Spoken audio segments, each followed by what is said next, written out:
and datacom needs on 104.1 FM KMOX. Here we go. Welcome in. It's Graybar Sports Overline right here on KMOX. My name's Matt Pauley. Continuing this Cardinals conversation. If you've been with us, we've been doing Redbird Rush Hour. Lots of things to get into. We will continue this conversation about what's going on with this team, both from a negative standpoint with what we just saw in Chicago, where they just got their you-know-what handed to them in 2 of the 3 games. Now, the middle game when they won, man, that was awesome. That was exciting. A lot of times I hate it when really cool moments get overshadowed by bad things. You'll have an amazing comeback in a game, like just out of control, crazy the way you come back in a game, and then you lose an extra innings. It's like, that comeback, it doesn't matter. It's not memorable now because you didn't win the game. You know, that second game of the series against the Cubs was awesome. The Joel Pozo home run, the way he was able to show off afterwards. But it happened in a series where the Cardinals just got completely outplayed in 2 of the 3 games, being outscored 22-3, 22 runs given up over 2 of those 3 games. Just not good enough, and it creates questions about what's going to happen with starting pitching. I don't think Eric Fedde makes his next start. I'm curious what's going to happen with Miles Mikolas here moving forward. Neither of these guys have been especially good for a while now. And, you know, Mikolas will pepper in the okay start every once in a while, and I think that in some ways is protecting him, whereas the Fedde thing, it was 3 straight non-competitive appearances for him. And I've talked a lot. If you listen to me very often, you know my rule of thumb very often is 3 straight really bad performances from a starting pitcher. That's when I'm starting to pull the plug and look for changes. Just the idea being 1 bad start, not a huge deal, not a red flag. Second start, that's where the red flag goes up. Third one is where it's like, okay, you got to make a change now. So Fedde got to that yesterday. Dictionary definition, I guess Mikolas is not at that point yet, but it also feels like if you're going to make a change here with Fedde, and I'm 99.9% sure that Eric Fedde's not making the next start the next time his spot comes up in the rotation. I would be shocked if Michael McGreevy doesn't get here to stay. Just based off what Oliver Marmol said in his post-game conversation yesterday, where he said, basically, you know, to paraphrase him, you can't just keep doing this over and over. You got to find something different. The fact that yesterday morning with Tom Ackerman on Sports on a Sunday Morning, John Mozeliak said that Michael McGreevy was lurking. That was the word he used, lurking, getting closer, obviously. I don't think Eric Fedde's in there. But in many ways where this team has, I wouldn't say they have fallen out of the division race, but right now they've got some work to do because 6.5 games isn't nothing. Can you make 6.5 games up between now and the end of the season? Yeah, you can if you start playing really good baseball. And if the Cubs fall off a little bit, is there a possibility? Sure. But right now, it feels like the more legitimate possibility is this team finding a way via the wild card, where they're just 1 game out of a playoff spot right now. As we're a week out from the All-Star break, and as we're just a few weeks out from the trade deadline, it's shifted a little bit to what's the best possible configuration to get as many wins right now as opposed to the preserving pitching depth and all those other things, which I think are important. Like you hear me say that, and it sounds like I'm being dismissive. I'm not being dismissive. That's a really important part of surviving 162 games, that being able to put yourself in position to survive bad things happening.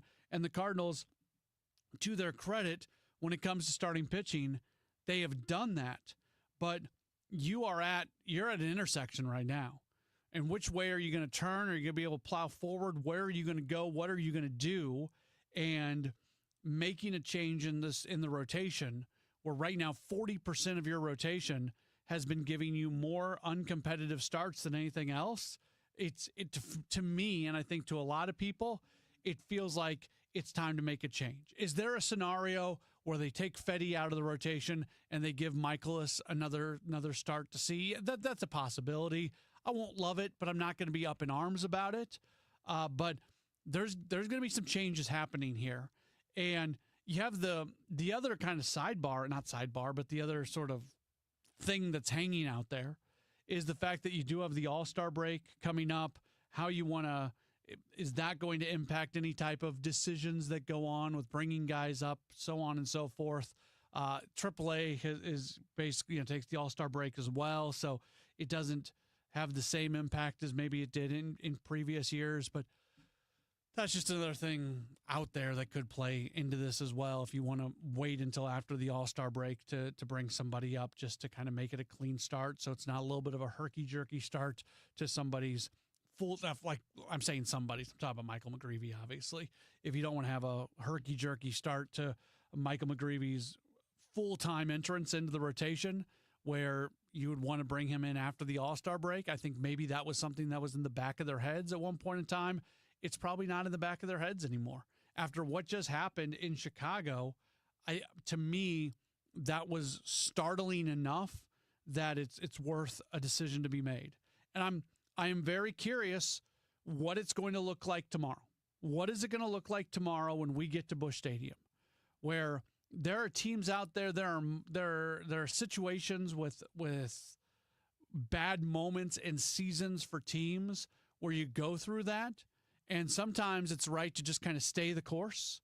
And for example, the Cardinals earlier this year, at one point this year, the bullpen was horrendous. It was terrible. And they made some small changes. They sent Ryan Fernandez back to AAA. They did things like that. But for the most part, they kind of stayed the course, and it came back around, and it became a strength, and it's kind of ebbed and flowed since then. But that was the right decision. The Cardinals made the right decision on the way they were going to handle their bullpen when it was really, really bad earlier this season. So there are times to just kind of stick with something, and that's something I preach all the time because I think the challenge of making it through a 162-game season is a real challenge, and you have to find the way to manage your roster, manage your resources, even the way you manage games. At times you're doing it to make it through the 162, but there's also obvious and clear times to make changes. And I am curious to what I would be shocked if there are 0 roster moves before tomorrow's game. My question would be how many roster moves are going to be made and what is it going to look like? We got a lot of guests on the program today. Bernie Miklasz, he's back with us in about 5 minutes. We'll talk through a bunch of stuff with him. Benjamin Hockman, Post-Dispatch columnist. He had a really cool column going into the first draft pick ever for the Cardinals. We'll talk about that. We'll get his take on the Cardinals as well. And then coming up next hour, because the Cardinals are going to be matched up against the Washington Nationals for a few games. A lot going on with the Nationals. Their manager, their president of baseball operations, both being let go. Ryan Clary, who's part of the team over at 106.7 The Fan, our sister station in our nation's capital, and also he's also the host of the Locked On Nationals podcast. Ryan's going to join us coming up next hour. We'll be able to take your phone calls, your text messages, your tweets, all of that coming up later on. I'm sure there's a lot of people who want to get a lot of stuff off of their chest after watching the Cardinals against the Cubs this weekend, and we will certainly open up the phone lines for you. That's all coming up. Bernie Miklasz next here on Gray Bar Sports Open Line on KMOX. Sponsored by Gloria Lou with your home sold guaranteed realty 314-325-6888. Need to sell your home and you want the most money? The name to remember is Gloria Lou. Yes, Gloria Lou with your home sold guaranteed realty at 314-325-6888 and start packing. Paul's new drone startup just lost its most genius computer scientist. We just lost our best genius to some new genius who's got a genius new idea. I'm going to have to find a new genius. Or 2 half geniuses and fast. He needs a computer scientist that can keep his startup from falling down. I need Indeed. Indeed you do. When you sponsor a job on Indeed, it's easier for talented candidates to find it, which makes it easier for you to hire them. Visit Indeed.com/credit and get $75 towards your first sponsored job. Terms and conditions apply. Did you know you can get your prescriptions for less at your local pharmacy? You can with GoodRx. It's the free app that can save you money on your medications. Just search for your prescription, choose the pharmacy and the price that works best for you, and then show your GoodRx coupon to your pharmacist at the drop-off counter. GoodRx works at over 70,000 pharmacies, including Walmart, Rite Aid, and Walgreens, and it works whether you have insurance or not. It's easy to save. Next time you drop off your prescription, check GoodRx. To start saving today, go to GoodRx.com. GoodRx is not insurance. Feel like everything's clouded by doubt? Visit CaliforniaPsychics.com. Our psychics are available to talk 24/7, and we guarantee if it's not life-changing, it's free. Experience the joy of certainty. California Psychics. Check the back seat.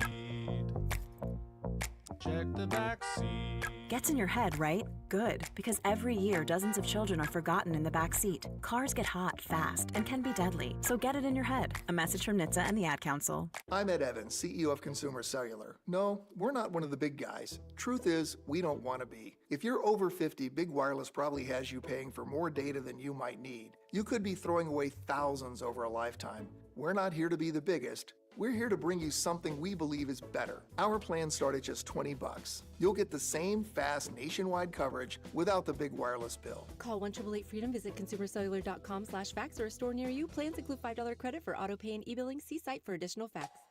When you want a brand new kitchen, there's nothing to it. There's a brand new way to do it. 3-Day Kitchen and Bath. Rochelle talks about her experience with 3-Day Kitchen and Bath. It was a wonderful experience. I had heard about them on the radio. They come out to your house. They let you know what they do. They let you pick out your features, your colors, and then they come into your home the morning they start. They walk you through, this is what's going to happen, and you leave for a few days, and you come home, and it's done. Was it easy? It made it easy because you're not in the middle of a mess for 2 or 3 months. Left on a Tuesday morning, and it was done on a Thursday night. We came home Friday morning early because we were so excited. What was your reaction when you first saw it? Wow. It's about time. 3 days or less at 3-Day Kitchen and Bath. Rolling hot dogs 2 for $5 on a fluffy bun. All beef hot dogs rolling in. Hurry, 'cause they're on the run. Pick your toppings anyway. Roll into this deal. Pick your 2, big Q2. Rolling makes a meal. Mustard relish, sauerkraut. Ain't no need to scream and shout. Get 2 all beef hot dogs and a big Q for $5. Only at QT. More than a gas station. Retiring soon? Get the information you need by joining Kyle Jones and Matt Allgeier of Fire Capital Management for your retirement highway, Sunday mornings at 9:30. Investment advisory services made available through Pine Ridge Advisors, LLC, a registered investment advisor. Securities made available through AE Financial Services, LLC, member FINRA and SIPC. If you're trying to sell a home, there's only one agent in town that I trust, Mark and Neil Gelman of eXp Realty. My friends Mark and Neil have the best system to connect you to the best qualified buyers, getting your home sold fast and for top dollar. 314-336-1991. Go to thegelmanteam.com. Total Information AM. Weekdays 5 to 9 on the voice of St. Louis. 104.1 FM. KMOX. It's Gray Bar Sports Open Line right here on KMOX. Welcome back into the program. We were just with Bernie for the last hour or so for the Redbird Rush Hour, which was great, but we get a little bit more of his time. He is Bernie Miklas. He is brought to you by Saliga Heating and Cooling. Bernie, I hope you enjoyed the 20 minutes away from me. It's good to have you back on. Well, I love working with you. And by the way, you crack me up when we're doing Redbird Rush Hour in particular, because you always go, it's just a term of endearment. You always go bananas. like when you're just like disgusted with something and you're like, I need to say this, and you just let it rip. And if people, I know people that we have people watching that show live. I get it, but I wish everyone could see the expressions on your face. You're just like utter disdain for certain things. I'm passionate. I'm I passionate. know. Yeah. So no, I'm not making fun of you. I love it, man. Are you kidding? Coming for me? Mr. Holler about everything guy. Yeah, I like that. So, but you got passion. That's for sure. I appreciate that. I was reading your Redbird review today over at STLSportsCentral.com, and you talked a lot about the offense, and we spent a fair amount of time on both offense and pitching in the Redbird Rush Hour. But I was thinking about this. The Cardinals have not had a consistent offensive group in a while, and I don't know if it's just the simple fact of they haven't had the players. They haven't had superstar offensive players. And you look at the teams that are good offensively, they've got really good, consistent, high level players, and the Cardinals haven't had that. But I do wonder to myself, and I wondered it more as I looked through a lot of the numbers that you presented, is there anything more beyond just having better players that's going to help this Cardinals team be a more consistent offensive club? Well, that's a great question. I would say it's the predominant factor. I think more than anything. And to use the baseball slang, when you say, well, what's wrong with the Cardinals offense? You get the answer. They need more dudes. Dudes as in like big, high impact offensive players. Like if you look at the Cubs, and I had a note on this, and we saw the Cubs a lot. So this is a good example. You contrast them with the Cardinals. Now, Ivan Herrera could slug with anybody. He could be in anyone's lineup, but he's not here right now. So Brendan Donovan is the Cardinals' best offensive player. And if you go by OPS plus, he's 24% above league average offensively. The Cubs have 5 regulars that are well above Donovan in OPS plus. That would be Michael Busch, Kyle Tucker, Suzuki, PCA, and Carson Kelly. So no wonder the Cubs can do what they do or what they do so often. Yeah, it's not always going to be as easy when you're not facing Miles Michaelis, but they have dudes up and down that lineup. And the only time, in recent years that we can, I think you and I and just about anybody else could recall was, the 2022 team. It was a special year because you got, Goldie was the MVP of the league. Arenado finished 3rd. There was a case for him to actually win the MVP. He had a great year. Goldie had a great year. Pujols had an amazing, basically from the start of July to the end of the season. They had so many things clicking. They had so many, some of their young guys came up and did a heck of a job, like Donovan and Nootbaar. I mean, they had dudes in 2022, but before that, maybe the second half in 2021, when their 3 outfielders, O'Neill, Carlson, and Bader, they were outstanding, but that's only 3 months of baseball, So the Cardinals have not had enough, quote, dudes. And when J.J. Weatherholt, finally makes it here, he'll certainly give them a chance to have a dude in that lineup, high impact. And they already have one in Ivan Herrera. And I also know that, he's got a long way to go in his career, but he's made it look easy offensively so far.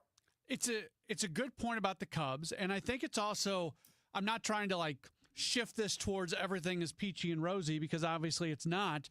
But you think about a couple guys in the Cubs. If you removed whoever's in right field, whether it's Burleson or Walker, and you put Kyle Tucker, if you trade out one of those guys and all of a sudden you have a Seiya Suzuki in the lineup, if you have those 2 guys in the Cardinals lineup, there's not a lot of difference from that point forward. So the point I'm trying to make is, as far as the Cardinals may seem, Bernie, from being like that real good, consistent offense, in many ways, when you got 9 guys in the lineup, if you could change out a guy or 2, that can be a big difference. Yeah, I mean, all of a sudden you had 2 high impact bats to Herrera and Donovan being a really good offensive player. You had 2 bats that, whether they come up through your system or you get them through other means. And I think your offense looks a lot different. And the thing about having dudes in your lineup, high impact hitters, it makes it easier for, I use Suzuki as a great example. Like, Suzuki doesn't have to be the guy. He doesn't have to be the hero. He can fit into that lineup comfortably without feeling stressed out. It's like, oh, I got to hit the home runs. Oh, I got to do this. He's surrounded by so much talent. It just makes it really easier for him to put up big numbers because he doesn't feel the constant stress of feeling like it's all up to him or whatever.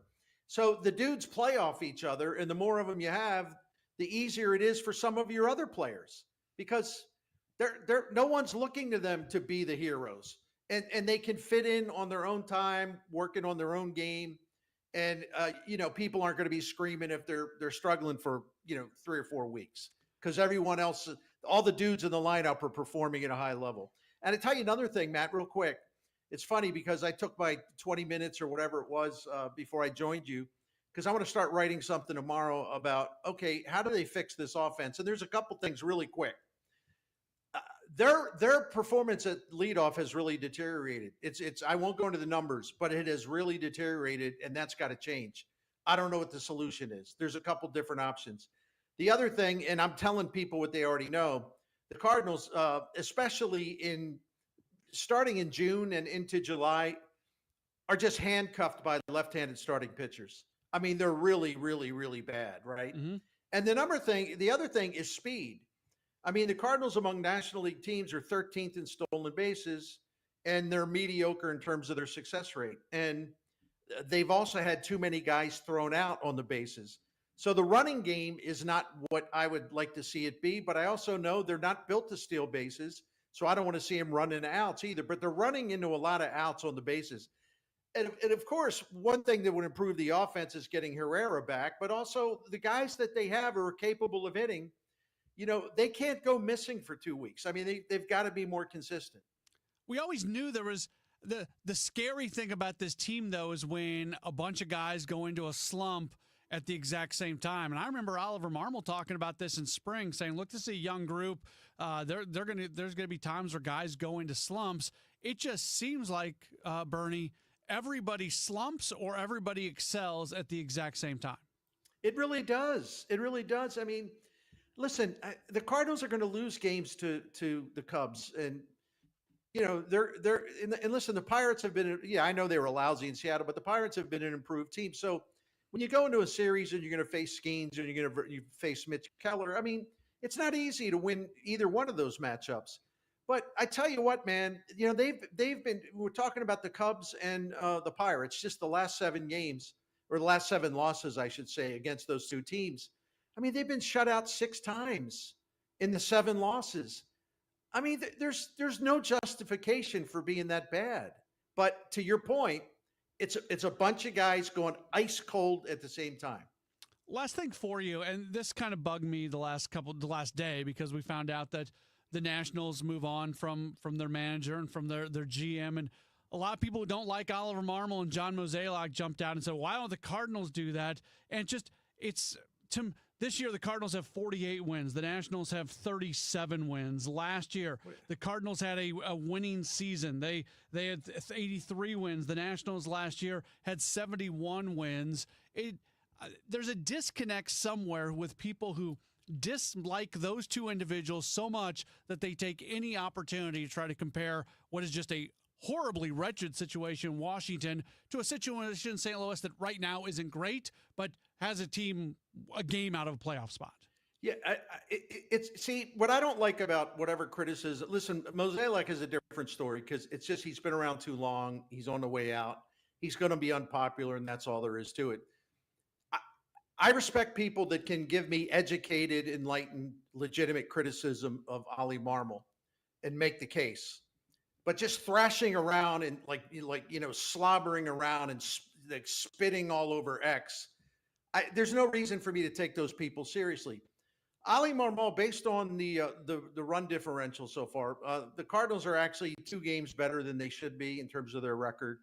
And I will remind people, like I always do, Oli Marmol will finish this season, his 4th season as the Cardinals manager, with a better winning percentage than Tony La Russa had after his first 4 seasons of the Cardinals as a Cardinals manager. And Tony La Russa came into the job with a lot more experience and a lot more success in his background.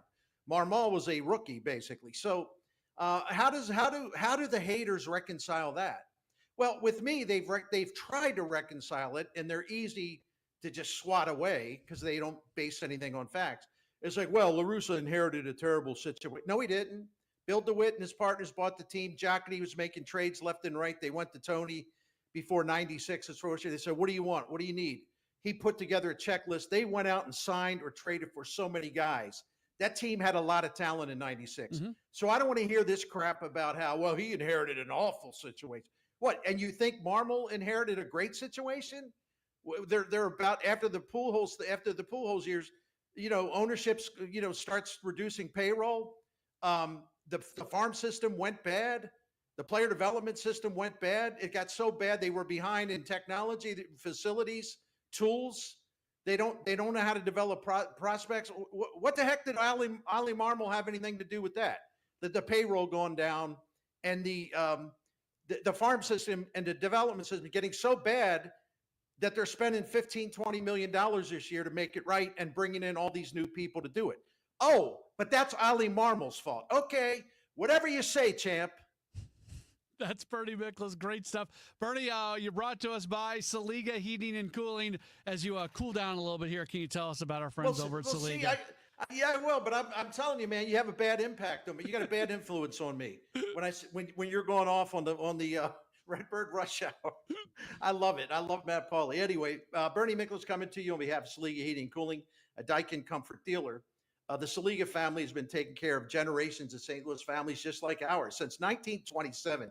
I mean, they're almost 100 years in. Dan Saliga is the fourth owner operator of this great family business, and he's upheld those great, proud family standards in the heating and cooling industry.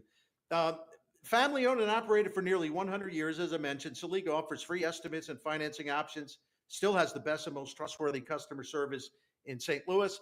I can vouch for that. We've been a Saliga family for 16, 17 years. We have found them to be 100% honest, dependable, knowledgeable, professional.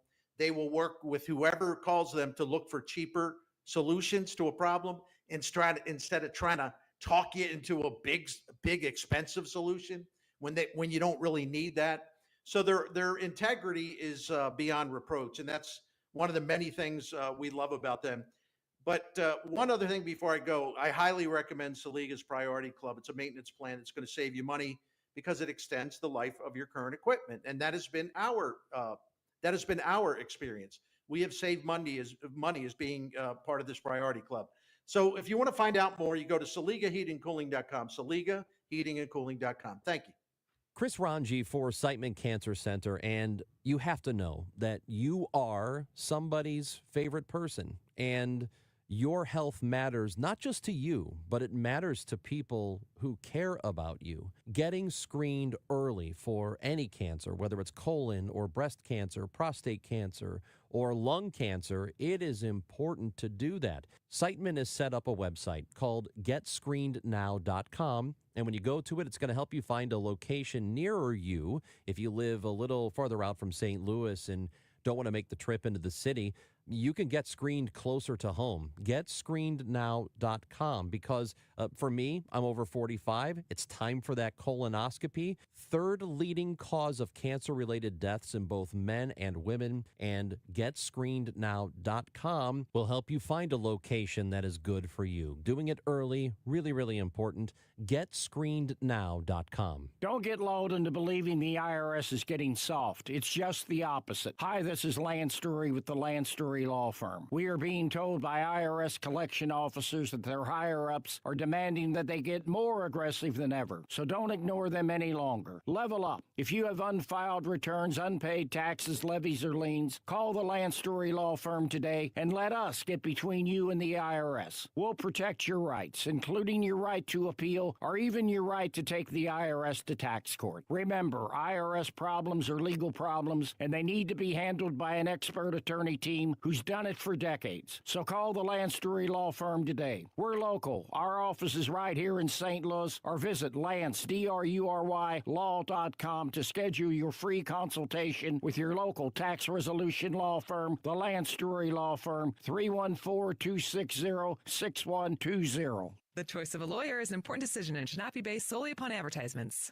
At CertaPro Painters, we know that a happy place comes in many colors, like ones that inspire a sense of wonder, or a new flavor that makes life just a little bit sweeter, or one to celebrate those moments that lift you to new heights. We can reawaken any space to make your happy place your home. CertaPro Painters. That's painting happy. Each CertaPro Painters business is independently owned and operated. Contractor license and registration information is available at CertaPro.com. We started Neovitin because we wanted to create a multivitamin for ourselves. That's why we focus on quality ingredients and formulas with our multivitamins. Neovitin 50 Plus multivitamins are formulated with over 20 vitamins and minerals, along with our 4-ingredient physician-formulated proprietary blend for the highest quality daily nutritional support. Give Neovitin 50 Plus multivitamins a try for yourself. Find them at your local Schnucks, Deerbergs, and online at neovitin.com. Cards manager Ollie Marble joins the Gas House Gang every Tuesday at noon. Sponsored by Siteman Cancer Center on the voice of the Cardinals, 104.1 FM, KMOX.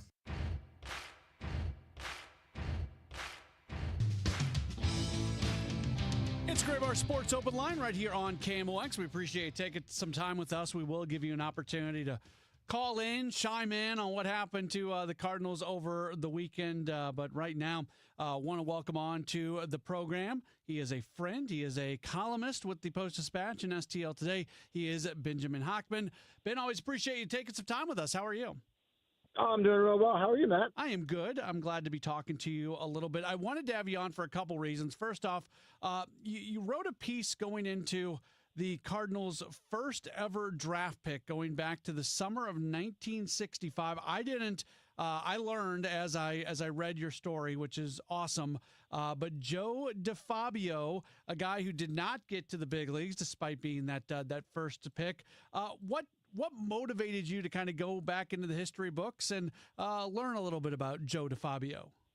Well, I mean, for the St. Louis Post-Dispatch, obviously I write a lot of columns like the great Bernie Miklasz did, who you just had on, where I'm sharing my opinion about the Cardinals, the current team, but I also love to tell stories about Cardinal history. And I guess it was last year I had heard about the first ever draft, 1965. So I marked it on my calendar. A year from now, 2025, it'll be the 60th anniversary. And sure enough, I did the research and found Joe DeFabio to be a fascinating fellow. And one of the connections to the current team is he was from Cranford, New Jersey. And sure enough, he went to or I guess I should say Gordon Graceffo is a product of the same place, the same high school. So there is a current connection to DeFabio to basically the current Cardinals.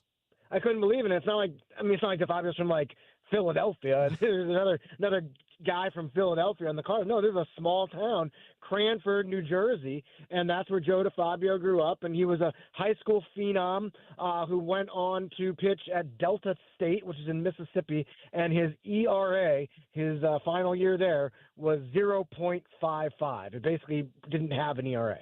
And this high school, Hubie Brown at one point was there. Raleigh, a guy by the name of Raleigh Massimino, I hope I'm saying that correctly, who led Villanova. I mean, they're punching above their weight here for the level of talent that they're producing there in Cranford, New Jersey.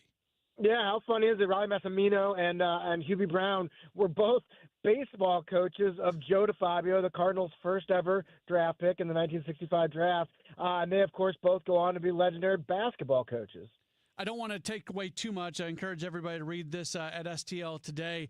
Can you take me through just, I think sometimes pulling back the curtain for me is just as much as fun as anything else. What does it look like for you when you start going through the research process on something like this? Because there's a lot of information in here. I'm sure it took some time to get everything. Yeah, well, whenever I speak to students, I always say become an instant expert on your topic. So I tried my hardest to become an instant expert on all things Joe DeFabio.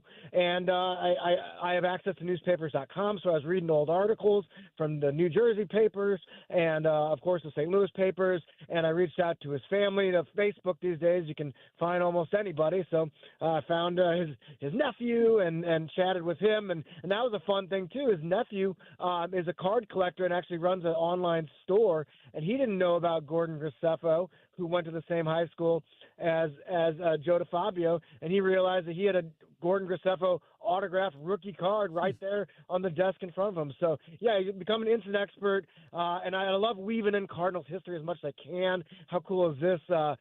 Boo Ferris was the coach at Delta State. If you recognize that name, he was the starting pitcher in Game 7 for the Boston Red Sox in 1946. St. Louis, of course, won that game thanks to Enos Slaughter's mad dash. I have to think, for a lot of people who you've got somebody from the history of your family and you almost feel like their legacy goes away as time goes on. I got to think when in a situation like this and other times you talk with people, there's almost got to be a relief or just a gratefulness from some of these family members that somebody they care about so much or a story from their family they care about so much gets brought back up. Yeah, it's a sweet way of putting it, man. And yeah, no question about it. And no, Joe DeFabio, he only made AAA, never made the Cardinals themselves, but he's a trivia answer. He's part of Cardinals history, and be able to tell his story and kind of excite his family members. Yeah, I mean, last year writing about Carl Warwick, the Cardinal who had, I believe, 4 pinch hits in the first 4 games of the 1964 World Series, and talking to his family. And Carl passed away this year, and being able to get that story, have him be excited about it, his family excited about it before he left us was, I was honored to do that. What a bummer he didn't make it with that name, Joe DeFabio. That's a great name. Like nobody would have forgotten about Joe DeFabio. Right, and then for years later, they were asking, "Where have you gone, Joe DeFabio?" Benjamin Hockman from the Post-Dispatch continuing to join us. While we have you, let's talk for a couple moments before we let you go about what happened over the weekend. Cardinals lose 2 out of 3, but that doesn't even start to tell the story because in the 2 losses, they give up 22 runs, and everything feels terrible right now for the Cardinals, despite the fact that they're just 1 game out of a playoff spot. What do you make of not just this series, but really the last week and a half where they're not scoring any runs, they're not getting good pitching, especially from Michaelis and Fetty? This team has obviously taken a bit of a left turn over the last week or so. Yeah, I wrote for tomorrow's paper that this past road trip for fans felt like not just riding a roller coaster, but do you remember that one summer when they made the Screaming Eagle go backwards at Six Flags? That was the roller coaster ride Cardinals fans went on the past 6 days. A lot to be frustrated about, but Fetty will inevitably be replaced in the rotation, short term at least, by Michael McGreevy. And look, I'll give you some optimism. Those listening, here's a little optimism for you. The Cardinals have 6 series before the trade deadline. And like you mentioned, they're just 1 game out of the wild card spot, 6.5 in the division. Well, 5 of the 6 teams they play are under 500. So there you go. There's some optimism right there. Yeah, look, I think this team is going to stay in contention. I don't know if they're a playoff team. I don't know if they stay in divisional contention. I think they're going to play games in September that matter. But they're in this really weird spot right now where they're still in it, so you have to try to win, but at the same time, it's not a year that was designed to win. And much like many of their problems over the last few years, they're in this very weird middle area, and I don't know if fans even completely know how to deal with it. Yeah, the one good thing you could say is that there's a redundancy at the catcher position in the system. They have a lot of good young catchers. So if they were to trade one of those guys for a right-handed bat or what have you, it wouldn't be the end of the world. So there's some optimism. But, yeah, I mean, we watched the game last night on the ESPN broadcast, and they spent numerous innings talking about kind of this weird spot the Cardinals are in. But I guess you can flip it and say, look, they could be in the weird spot and under 500. Yeah. Instead, they're in the weird spot and they're still in the mix. And hey, hats off to Brendan Donovan. He's got OPS right around 800, and he made the All-Star team. He's my daughter Olson's favorite player, so that was an exciting moment in our household. Okay, that's good. I don't know if my daughter has my oldest daughter has a favorite. I'll tell you this: my oldest daughter every day says, "Did the Cardinals win or lose yesterday?" And if they won, she's happy, and if they lost, she just stomps away in anger.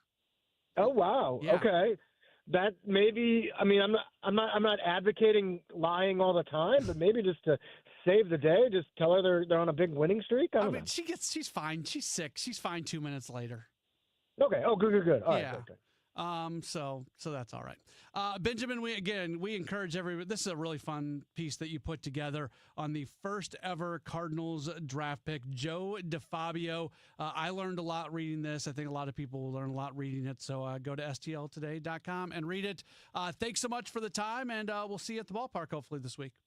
Always fun talking to you. Thanks a lot, Matt. All right, very good. Benjamin Hockman joining us here on the program. Yeah, I read this today, and even with everything going on with the Cardinals, had to get him on to talk through this because I didn't know much about this piece of Cardinals history, which is a lot of fun. So go read the story for yourself. Again, stltoday.com, and you can learn a bit about Joe DeFabio, the first ever draft pick for the Cardinals, but a guy who never got to the big leagues.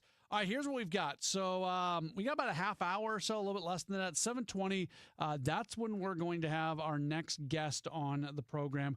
We're going to preview the National Series and talk through a little bit what's going on with the Washington Nationals with Ryan Clary, who covers the team for Washington. Between now and then, going to give you an opportunity to get in here if you would like. We've gotten some comments coming in on the video stream, on the text line as well. We will open up the phone line, 314-436-7900, 314-436-7900.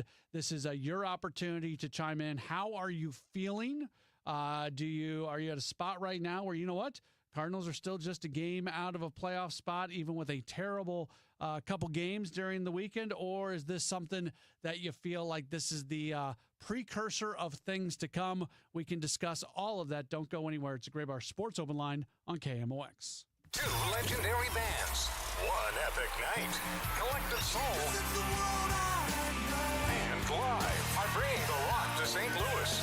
Catch their summer unity tour at Hollywood Casino Amphitheater July 17th with special guest Greenland James Rue. Don't miss your chance to hear such hits as Shine, December, I Alone, and All Over You. Collective Soul and Live. Tickets can be found at Ticketmaster.com. For more info, KMOX.com/events. SNL Coin. We buy gold and silver coins, silver and gold jewelry. Also buying gold-filled and silver plates. Before you sell, call SNL. 314-544-3600. 314-544-3600. SNL Coin. Hey, it's Matt, your leaf filter trusted pro. Gutters are an often neglected part of the home. They're also one of the most important. Clogged, overflowing gutters can cause serious problems like foundation damage or basement flooding, which can cost thousands of dollars to fix. Let's face it, cleaning gutters yourself is not only a hassle, it can be dangerous. But when you get Leaf Filter, you'll never have to worry about cleaning clogged gutters again. Get started today by visiting leaffilter.com/deal to schedule your free inspection. If you decide to move forward, we'll professionally clean, realign, and seal your gutters before installing our patented stainless steel micro mesh system. Leaf Filter keeps out everything but the water. And it's backed by a lifetime transferable no clogs warranty. So you're protected for good. We're in your neighborhood and ready to help. Visit Leaf Filter today for a free inspection and estimate, and you could save up to 30%. Visit leaffilter.com/deal. That's leaffilter.com/deal. Hey, this is Charlie Brennan. Have you noticed loose bricks or missing mortar around your house, on the walls, the patios, the walkways, the porch, or the chimneys? If so, you need to call Morelli Tuck Pointing. 314-645-1387.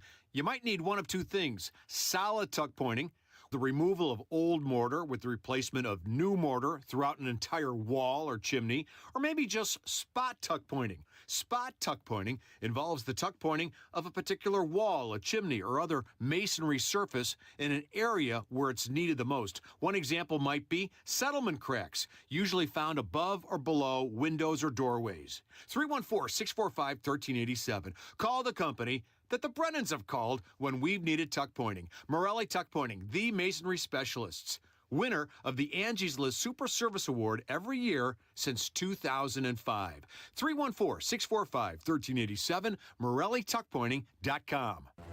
Welcome back to the Graybar Sports Open Line. Once again, Matt Pauley on KMOX. All right, so we've got just a few minutes left here in hour number one. We're here to take your phone calls. This is the open line portion of Sports Open Line, giving you an opportunity to chime in on the Cardinals and where you feel like they are. We'll get some calls in. We'll break for the 7 o'clock news, and then we'll continue to do that after the 7 o'clock news. But let's start with Mike, who has given us a call. Hey, Mike, you are on Sports Open Line. Hey, how you doing? How you doing? Doing all right. Listen, I'm actually here not to defend the DeWitts, but I will give them credit for a couple decades of really good, fun baseball.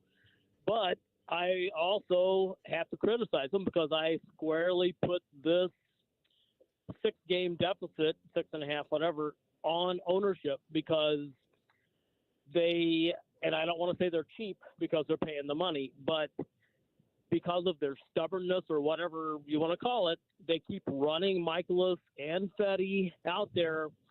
And you guys went through the record. They easily, it's not, you don't have to use your imagination to see 6 or 7 extra wins had they had some semblance of a pitching effort. in some of those games. And it's just pathetic that they keep running those guys out there. And all I heard from numerous sources and outlets was how they kept McGreevy in AAA because they're so worried about having no depth behind him. Well, my God, the emergency is right now. Your issue is right now. You have been running out two guys that can't pitch, but you're saving somebody because you need him as an insurance policy. That is the most asinine thing I've ever heard in my life. You figure out someone else to be your emergency pitcher, and you get McGreevy in here, and you let the guy pitch. You eat that contract, and you figure it out. On another note, I don't see anybody on this roster that should be untouchable, except maybe Herrera. I like Donovan, but if you could get a good haul, I don't care. If Wynn or Scott or somebody brings a good haul, I don't care. You've got Weatherholt coming up. You're probably not going to move Arenado because of the contract. I really hate to see him give up on Gorman. He seems to be doing better as well. So what do you do? Because you've got Herrera at DH. You've got Arenado at third. They seem to want to play Donovan at second. So where does that leave Gorman?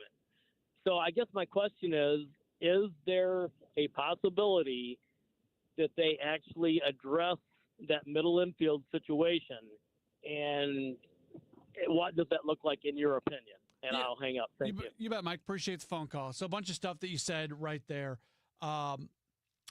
First off, I think I was all in on the keeping McGreevy at AAA to help preserve depth thing because you need it to make it through 162 games. I don't think that's the deal anymore. You're enough through the season, and Michaelis and Fetty have performed at a level now where you can match that with just a replacement level player who's going to be fairly easy to go grab, or maybe even somebody you have at AAA right now. So the moves are going to be made here moving forward. I'm pretty sure of that. As far as, look, you asked the $1 million question. Like, what does this look like moving forward with such a log jam all over the place? And who do they, at some point, they're going to have to move on from players. There is not a scenario where Brendan Donovan, Nolan Arenado, Mason Wynn, J.J. Weatherholt, Lars Nootbaar, Alec Burleson can all exist on the same team. Maybe I'm probably missing somebody that's in Nolan Gorman. That's another name that should be in there. Like that, there's just, unless Major League Baseball says you can have a 35-man roster, that there's just not a scenario for that. And even if so, you wouldn't have the playing time. So whether they end up being buyers or sellers at the deadline, I would like to see them start to go through the process of clearing the log jam there and getting on the path of knowing who is going to be those core members of the team and knowing who you move on from. Is there a scenario where this team trades Brendan Donovan? I wouldn't love it. I love Brendan Donovan. There's a reason he's going to the All-Star game, but I think I generally agree with Mike on the lack of untouchables on this. I would probably put Mason Wynn in there as well. So my untouchables at this point would be Ivan Herrera and Mason Wynn. Those are two guys. And Victor Scott might kind of be in that because he has a very unique skill set that is something that's going to be hard to find. But for the most part, there's not a lot on this team that I would not be willing to move on from. And I think you want to get better, but you also want to clear out some redundancies that currently exist. All right, we'll take a break for the 7 o'clock news, and then we'll continue on with the phone calls as we talk all things Cardinals baseball. 314-436-7900 if you want to get in here. It's a Graybar Sports Open Line on KMOX. Tomorrow, some of us will wake up, and it will be our last day on this earth. It will be unexpected and without warning. Each year, 250,000 people will die from medical malpractice, the third leading cause of death in America. 43,000 will die in a car or truck crash. 6,000 will die working on the job. I'm John Morgan of Morgan & Morgan, and we represent many of these families. It's awful.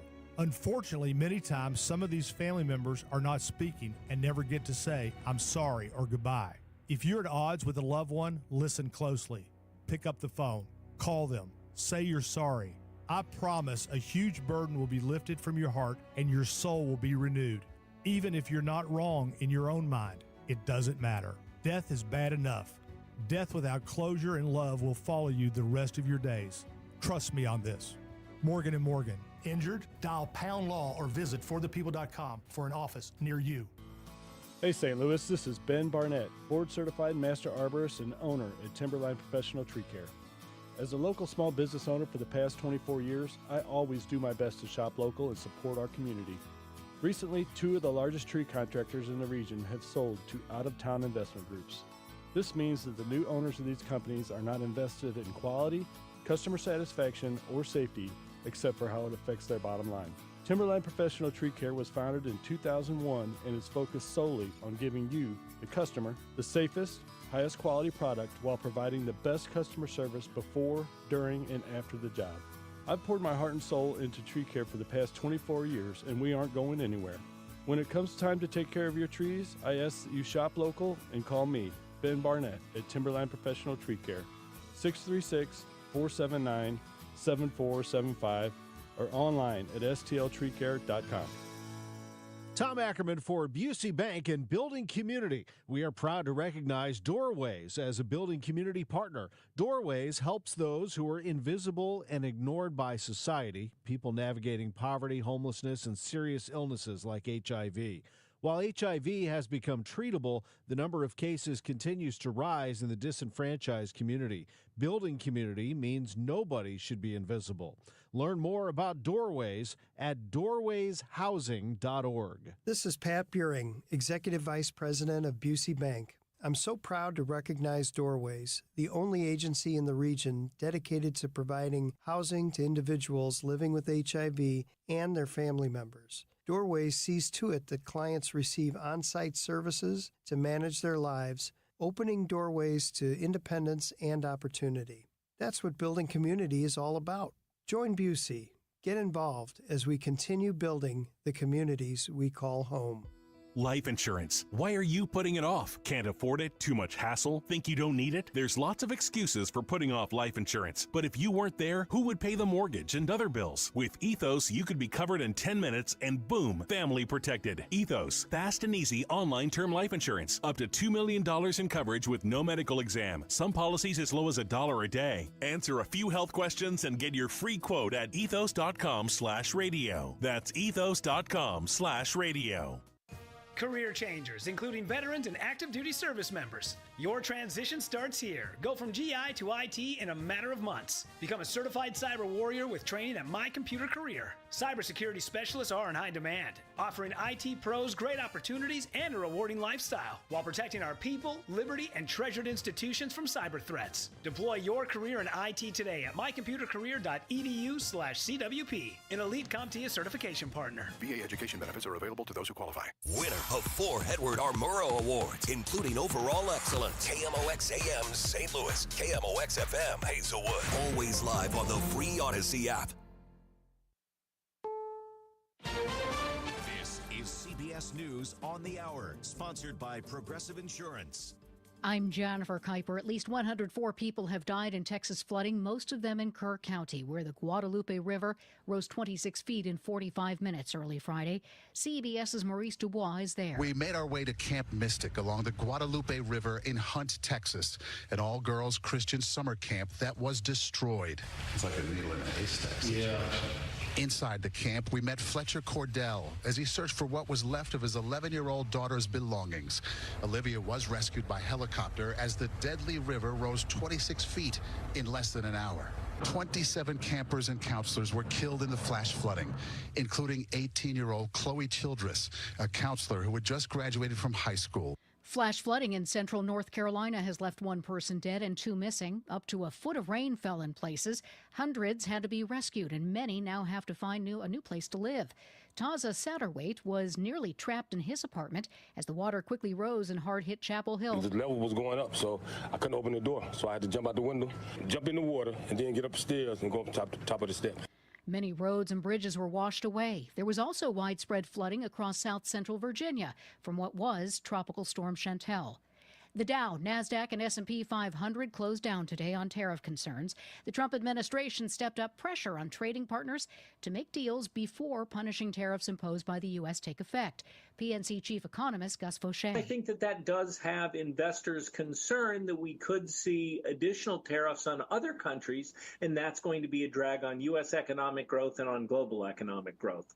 Israeli Prime Minister Benjamin Netanyahu at the White House says he has nominated President Trump for the Nobel Peace Prize. I want to present to you, Mr. President, the letter I sent to the Nobel Prize Committee. It's nominating you for the Peace Prize, which is well-deserved, and you should get it.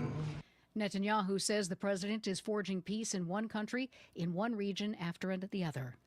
A new study finds children in the U.S. have become more unhealthy over a number of years. CBS's Matt Piper. The study says the health of children has gone down over the past 17 years, with kids today more likely to be obese and suffer from chronic diseases and mental health problems like depression. A child these days is 20% more likely to have a chronic condition like anxiety, depression, or sleep apnea, according to data reported by parents and doctors. Early onset of menstruation, trouble sleeping, limitations in activity, depressive symptoms, and loneliness also increased. The research is published in the Journal of the American Medical Association.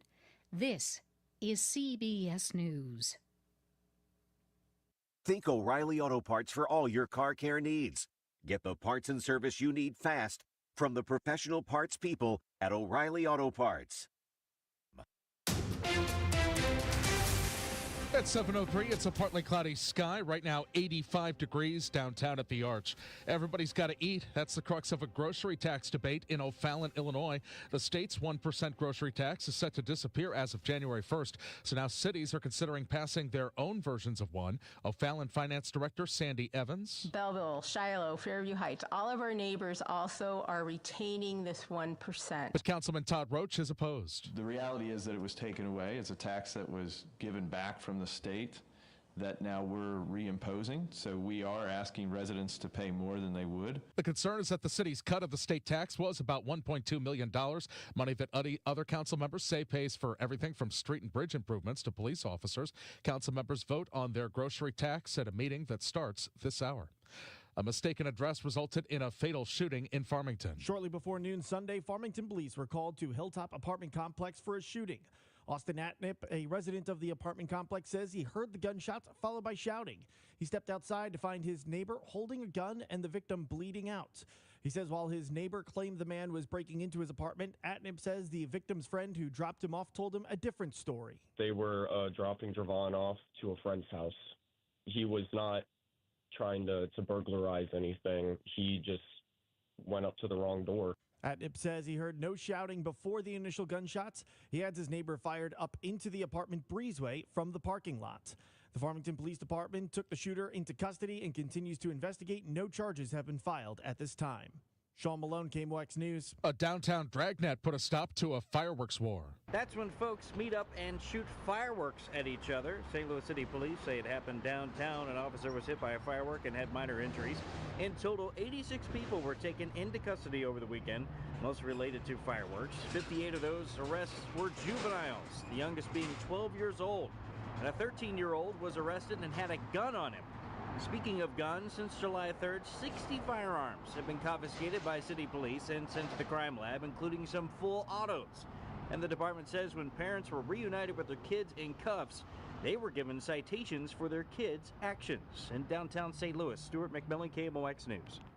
There's another sinkhole in the city. There are restrictions on North Broadway in the city this afternoon. I'm Roger Brand. A pavement collapse earlier south of St. Louis Avenue had to shut that stretch of North Broadway down. They're working to repair it, but it could be up to 4 weeks because they have to coordinate between the city street and water department as well as Spire and MSD to make sure the infrastructure is in place before they can repair the roadway permanently. The forecast from Dave Murray for tonight, partly cloudy, low 72. For tomorrow, partly sunny and humid with a few spot storms and a high of 92. Humid tomorrow night, 73. For Wednesday, partly sunny and a few storms with a high of 90. Right now, downtown at the Arch, it's a partly cloudy sky. See some sun. It's 84, and the feels like is 87. I'm Michael Calhoun, KMOX News. Welcome back to the Gray Bar Sports Open Line. Once again, Matt Pauley on KMOX. We are into hour number 2 of the program, talking pretty much all Cardinals baseball today. The Cardinals are going to open up a series against the Nationals tomorrow, coming up in about 15 minutes or so. We're going to talk with Ryan Clary. He's part of the team at our sister station, Washington, D.C., 106.7 The Fan, and also host of the Locked On Nationals podcast. So a lot going on with the Nationals. We'll talk with him coming up in just a little while. We are continuing to be here to listen to you and get your thoughts on what is happening right now with this Cardinals team after a pretty tough weekend against Chicago. Losing 2 out of 3, that's not the problem. The issue was what it looked like in the 2 losses specifically. Let's grab Richard, who's given us a call. Hey, Richard, you're on Sports Open Line. Yes.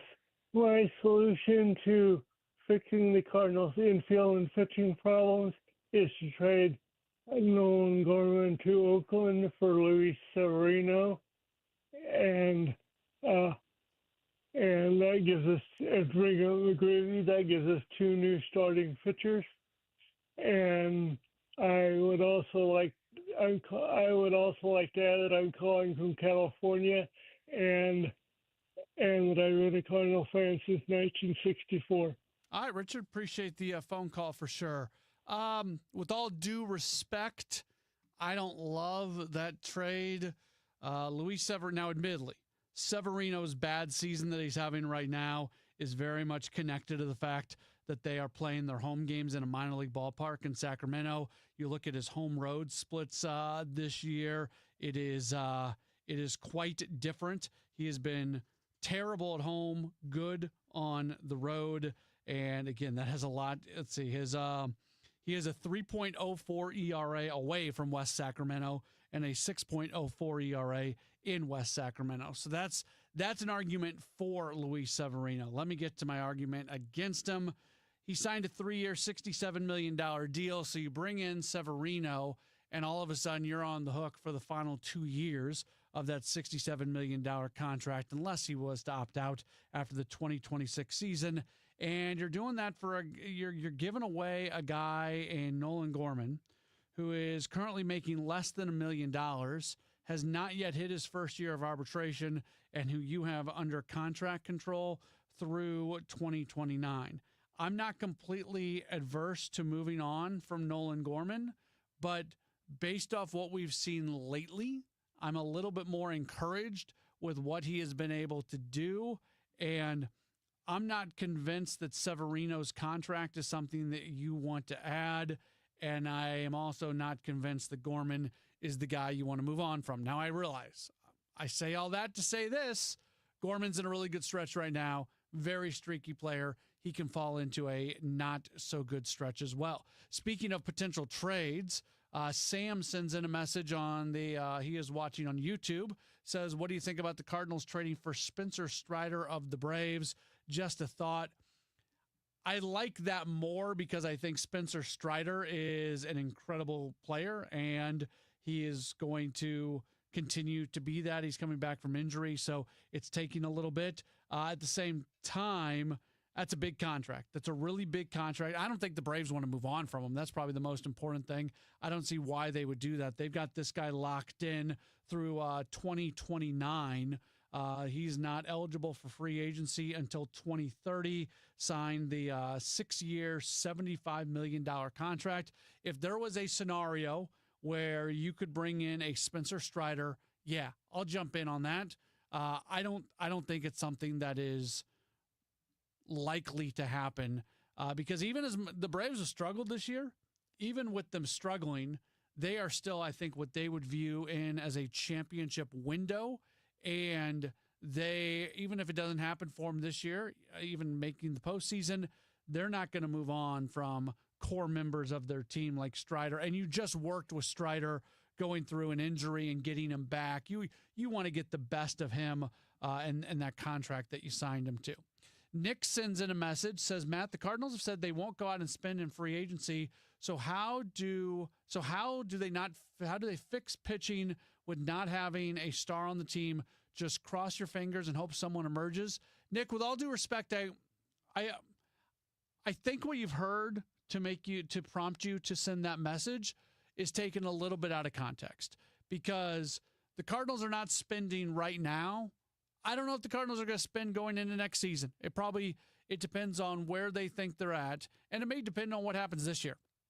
If this team goes on a great run and looks good in the final 2 months of the season and gets into the postseason, they may feel like their contending window is opening and they would make some more significant moves this offseason. Maybe that doesn't happen. I don't know. But what I do know is, while they took a step back from payroll this year to be able to get their draft and develop business in order, get that store in order, they've never said that they're not eventually going to go back to spending large money. And I truly believe this. I believe that by the Cardinals getting player development back humming along, that is going to give them the opportunity to make more impactful signings in free agency. I've said this a million times. I know some people listening have heard me say this, and you know exactly where I'm going, and I'm sorry that I've repeated this over and over and over. But to me, the poster children, and this is nothing against either guy. I like each of these guys, what they did for the team, who they are as individuals, but it's what they represent. The poster children for what has gone wrong with the St. Louis Cardinals organization are Kyle Gibson and Lance Lynn, because you were stuck going and spending $10, $11, $12 million for a 3-starter and a 4-starter, or a 4-starter and a 5-starter, or 2 number 4 starters, like however you want to view them. You went and spent that money on those guys, and they made your team better in the sense that they helped you contend to win games, but they did not make your team better in terms of being a playoff club and being a club that on paper looks like they could make a deep playoff run. So start developing your number 4 starter. And by the way, like, we all lift Michael McGreevy up, and this is not me taking a shot at McGreevy. We all lift Michael McGreevy up as being a savior. He kind of projects out as a 3 or a 4 starter, doesn't get a whole lot of strikeouts, pitches to a lot of contact. He's going to get ground balls. He's going to have some really bad days when he's got some batted ball luck. Really struggled last night. I'm excited about Michael McGreevy, don't get me wrong, but let's not lift him up that he's going to get here, he's going to propel this team to the playoffs, and then he's going to be your game 1 starter. That's not who Michael McGreevy is. Is Michael McGreevy better than what Eric Fetty and Miles Michaelis are giving you right now? Yes, he is. So really, that's all that matters for our conversation right now. But the organization needs to produce the Michael McGreevy's of the world who can be at the back end of the rotation. And then you take that hypothetical money that you would spend on a Lance Lynn and a Kyle Gibson, you combine that money together, and you go get an all-star player, because you're going to go pay $25 million or $30 million for a guy. And I get the sense, based off some comments that John Mozeliak has made recently, that Cardinals ownership is well aware of where the industry is at right now and the type of money it's going to take to be able to bring in truly impact players. So it's up to the organization to go out and create the system where you are developing a lot of players on your major league roster, but at the same time, you are willing to spend legitimate money to bring in the pieces that help fill up the roster. And I think that's the direction that this team is going. I can't sit here and make a prediction on if it's going to be 2026 or 2027 of when that happens. But I can remember having personal conversations when they had that press conference last year where they made the big announcement John Mozeliak was going to have 1 more year, Chaim Bloom was going to take over. I had conversations with people in the organization that were saying part of this thinking is that they are going to be ready to jump back in once this player development thing is back to where it needs to be. And I think it's going to get there under Chaim Bloom. We'll take more of your phone calls, text calls, all that sort of stuff. We're not done with that, but we are going to get to a guest. Ryan Clary is going to join us to talk all things Nationals baseball. He's with us next. Don't go anywhere. It's a Gray Bar Sports Open Line on KMOX. Life insurance. Why are you putting it off? Can't afford it? Too much hassle? Think you don't need it? There's lots of excuses for putting off life insurance. But if you weren't there, who would pay the mortgage and other bills? With Ethos, you could be covered in 10 minutes and boom, family protected. Ethos, fast and easy online term life insurance. Up to $2 million in coverage with no medical exam. Some policies as low as $1 a day. Answer a few health questions and get your free quote at ethos.com/radio. That's ethos.com/radio. I'm Ed Evans, CEO of Consumer Cellular. No, we're not one of the big guys. Truth is, we don't want to be. If you're over 50, Big Wireless probably has you paying for more data than you might need. You could be throwing away thousands over a lifetime. We're not here to be the biggest. We're here to bring you something we believe is better. Our plans start at just $20. You'll get the same fast nationwide coverage without the big wireless bill. Call 1-888-FREEDOM, visit consumercellular.com/fax or a store near you. Plans include $5 credit for auto pay and e-billing. See site for additional facts. Rhino Shield is far superior to even the best traditional exterior house paint. Rhino Shield is 8 to 10 times thicker than paint and comes with a 25-year transferable warranty. Rhino Shield is the only ceramic coating company that has been chosen by Disney, This Old House, and 3 times on HGTV's Curb Appeal, where every episode is concentrated on unpainted brick, bonds and seals to stucco, wood, hardy, block, color lock, masonite, and more. No better product for those steel aluminum-sided homes that have become, chalky and tired looking. We coat sloped and flat roofs to extend their lives too. After 15 years, we've got a great reputation and a superior product. As long as it's affordable, why wouldn't you do it? Before you make the costly mistake of painting with traditional paint, you'd be best served to call Rhino Shield today. We are the experts and our evaluations are free. 877-25-RHINO or 877-25rhino.com. Tell them, ladies. No paint, don't Rhino. Go Rhino Shield. Never paint your house again. Rhino Shield. Hi, I'm Andrew Suntrup. For over 30 years, St. Louis and St. Charles families have trusted Suntrup Buick GMC. As a proud family-owned dealership, we offer more than just great deals. We offer peace of mind. At Suntrup Buick GMC, you'll always find a huge selection of inventory to choose from, unmatched customer service, and every vehicle comes with our exclusive lifetime powertrain protection program. Visit in store or online at suntrupbuickgmc.com. Save more at Suntrup Buick GMC. At CertaPro Painters, we know that a happy place comes in many colors. Like ones that inspire a sense of wonder, or a new flavor that makes life just a little bit sweeter, or one to celebrate those moments that lift you to new heights, at home or at work. We'll make your happy place your own. CertaPro Painters. That's painting happy. Each CertaPro Painters business is independently owned and operated. Contractor license and registration information is available at CertaPro.com. The Chris and Amy Show. Weekdays starting at 9 on 104.1 FM, KMOX. Cardinals are off today. They get back at tomorrow night as they are going to welcome in the Washington Nationals to Busch Stadium. Well, we, of course, will have the broadcast for you right here on KMOX. A lot going on with the Washington Nationals going into the series, and to talk through that a little bit, very happy to bring on Ryan Clary. He's part of the team at our sister station, 106.7 The Fan in Washington, D.C., and he's also the host of the Locked On Nationals podcast. You follow him on Twitter at Ryan Clary11. Ryan, thanks for taking some time with us today. How are you? Of course, I'm doing well. It's been a busy few hours here in D.C., really the last day or so, but yeah, it's been crazy. What was your level of surprise that they made the decision to move on from manager Dave Martinez along with general manager Mike Rizzo, all in one big move yesterday? So as far as Davey Martinez goes, I was not surprised by that. I think a lot of Nationals fans kind of knew that he was a dead man walking at this point, because the thing with Davey Martinez, about a month ago, he called out the players, and he was asked about whether if the coaching staff were to blame for the 12-game losing streak, and he said, no, we can't play for the players, and they have to play better. It's paraphrasing it.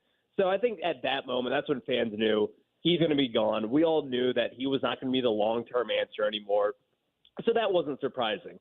Now, Mike Rizzo, on the other hand, Mike Rizzo has been here since 2006. The move and the timing of that move was pretty stunning to this team, because no one really anticipated that he would be fired 1 week before you pick number one overall in the MLB draft. and really, let alone a lot of people didn't really expect the Lerner family, the owners here in town, to move off of him because he does have a long track record of success. But I'm sure we'll get into it. But if you kind of look deeper into it with Mike Rizzo, there are some real things that you can kind of say, like, yeah, he should have been better, and he definitely could have been better. So I do think people were surprised with Mike Rizzo. But as far as Davey goes, people weren't that surprised. We all knew that it was coming. All right, so I'm not super familiar with how much like autonomy Rizzo gives his staff there in Washington. Getting ready for the number one pick, was this something that Mike Rizzo was going to be the guy really making that decision, or is he somebody who really defers to his scouting director and allows somebody else to kind of take the lead on that pick? Meaning, could things really change here now that somebody else is going to be in that spot? I don't believe anything will change because the Nationals a few years ago, just about 2 years ago, they actually plucked Brad Ciolek, who ran the draft for the Baltimore Orioles. And he's kind of been the guy who has run the draft for the team, really just the past season. And as far as I know, I think he is the guy running the draft for this season as well. And we saw them actually kind of have a new way of things. Mike Rizzo in the past, he has run the draft. He's always taken the best player available. He's never kind of cut those deals for guys inside the top 10. And lo and behold, the first draft that Brad Ciolek runs last year, he actually cut a deal with someone at number 10. They took a lesser value there than they would have really done in years past. So I don't really think it really changes things as far as the MLB draft goes. And you watch baseball at this point. They've got the number one pick. I'm sure they're still probably juggling some things. But people inside that building, they probably know who they're going to select right now with that number one overall pick. So I don't really think it changes all too much. And I think this Nationals team, they're going to take the best player available. There's 5 or 6 guys that could go, there's probably 3 or 4 guys that could go number one, and then all of a sudden there's 5 or 6 guys that could maybe be available when the Cardinals pick it with the number 5 spot. So who the Nationals pick number one does have an impact on the Cardinals potentially. Is there some guys who could be picked number one or could potentially fall all the way to number 5? Do you have a sense? Do you have a feeling of who it's going to be for the Nationals? Yeah, I think it's going to be Ethan Holiday. I mean, you guys are very familiar with the Holiday family there in St. Louis. I think Ethan Holiday is the tip-top player in this draft. Like, if you talk about ceilings, he has that 30 home run potential in him. He could stick over at shortstop, likely goes over to third base, or really who knows. He's in high school at this point. But I think it's going to be Ethan Holiday, and I think yesterday it just kind of made it more sure of myself that they are going to take the potential best player in this draft. Like, yeah, there's a lot of risk taking a prep high school bat, but at this point, they're changing things up. They're going in on this rebuild yet again. You got to go and try and get the best player available. You can't pick inside the top 10 in next year's draft as far as the new MLB lottery rules go. So this is your one chance to really get in here and take that best player available. And I think it's Ethan Holiday at this point, and I think that should be the pick for this Nationals team. Martinez led this team to a World Series not that long ago. I know you're judged by what's going on in the moment, and you made the great point about the comments they made a month ago or so, but are you at all surprised that they didn't find a way to honor him more in him walking out the door, if that makes sense? Yeah, no, it definitely makes sense. And listen, I think Davey Martinez, unless he lands somewhere else, I think next year is kind of the time, maybe next year, the next few seasons, you have him come in and you retire the number 4 jersey because, again, this guy is going to be remembered as the guy who won us a World Series. We have not seen a World Series title since the 1920s with the Senators. I mean, this town was just starving for a World Series title, and he was the guy who helped deliver it here. So, I mean, is it a little surprising the way that they did it after getting swept by the Red Sox? I mean, maybe the timing was a little bit weird because, again, they lost 12 straight games. They almost got swept in a 4-game series against the Rockies at home, and they didn't even make that decision then. So, I mean, it's a business decision at the end of the day.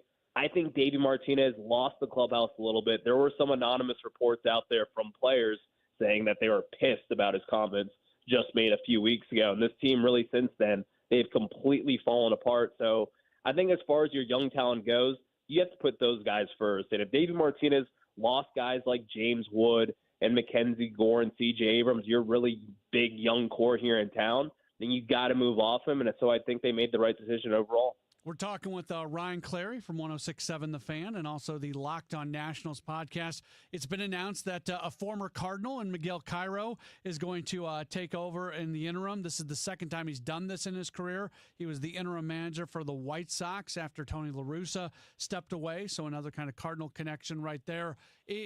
What would you sometimes we see these bumps when interim managers take over. What's your expectation? Is Cairo a guy who the players are going to like playing for? I think as far as like all the interactions that I've had with Miguel Cairo and really everyone on that coaching staff, like the players love them.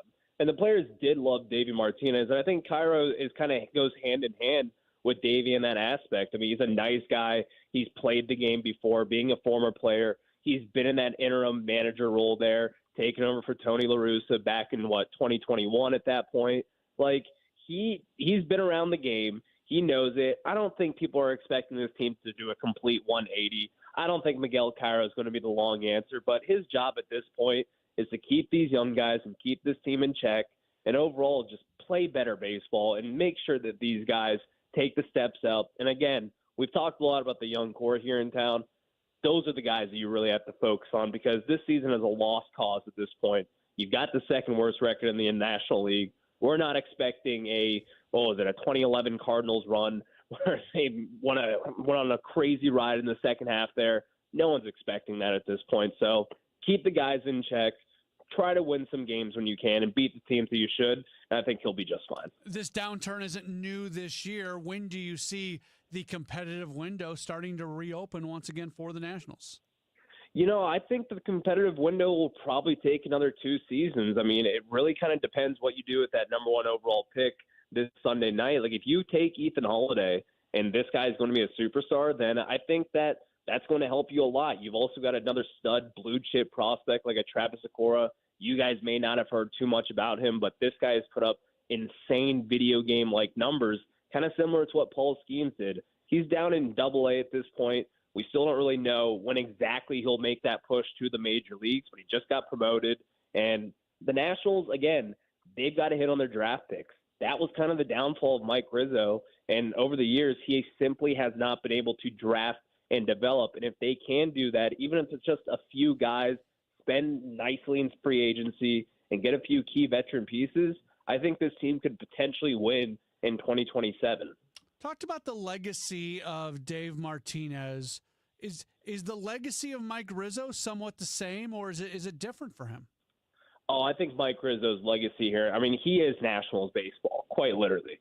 I mean, Mike Rizzo has been here since 2006. The inaugural season was 2005. And really, Mike Rizzo gets all the credit for the 2010s. I mean, he stood on the table to make that Max Scherzer deal back in 2015. Everyone called him crazy. They said he was nuts for it.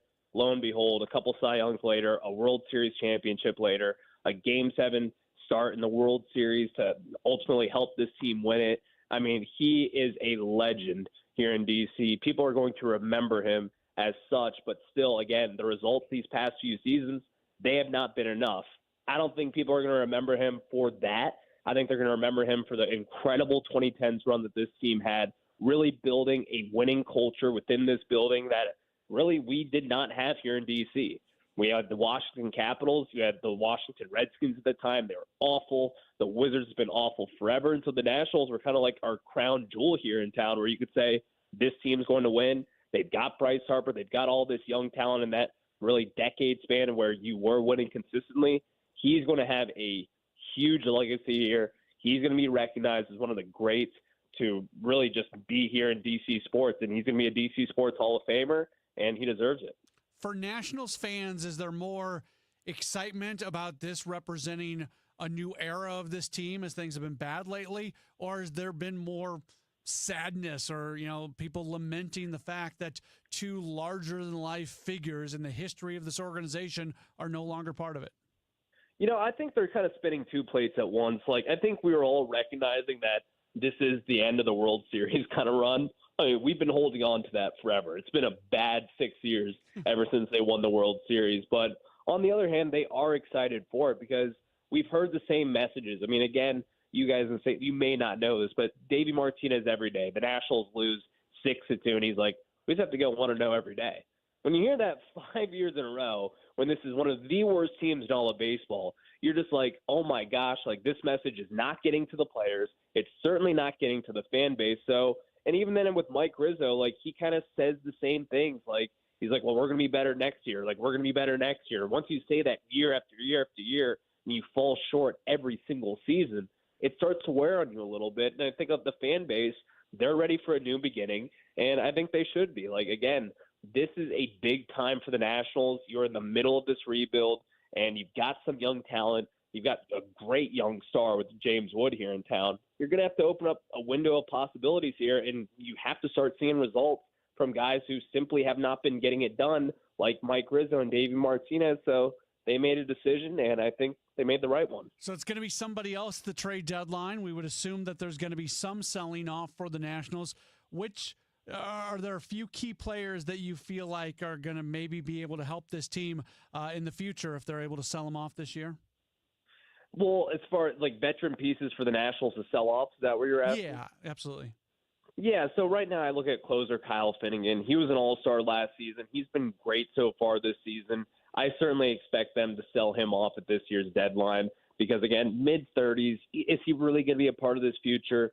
Probably not. And honestly, his value is never going to be as high as what it is right now. I think he's really good. I think his numbers are a lot better than what his stuff is actually. So I think Kyle Finnegan is certainly someone who will be moved off the deadline. Then I also look at first baseman Nathaniel Lowe. The Nationals made a really great trade this offseason for him. They traded Robert Garcia. I mean, he's good with the Rangers, but still, I'll take an everyday first baseman who's got a little pop, is fine off defensively also.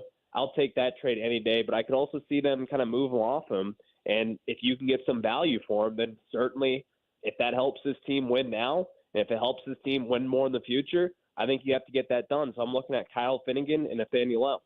Great stuff from Ryan Clary. He's part of the team at our sister station in our nation's capital, 106.7 The Fan. He is also the host of the Locked On Nationals podcast. You can find all of his details on social media, on Twitter, at Ryan Clary 11. Ryan, thanks for taking the time. Really appreciate this, and hopefully we can catch up again down the line.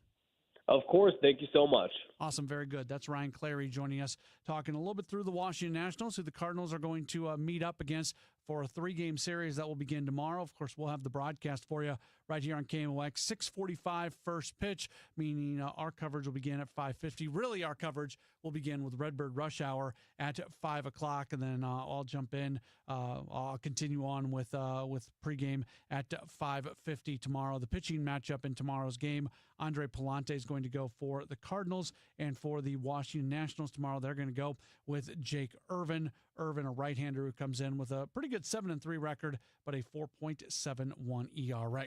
All right, we will jump back into your thoughts on the Cardinals. Again, if you want to get in here, the opportunity to do so by calling, texting, tweeting, or leaving a message in the video chat for those of you who are watching on Facebook, Twitter, and YouTube. If you call or text, the phone number, 314-436-7900, 314-436-7900.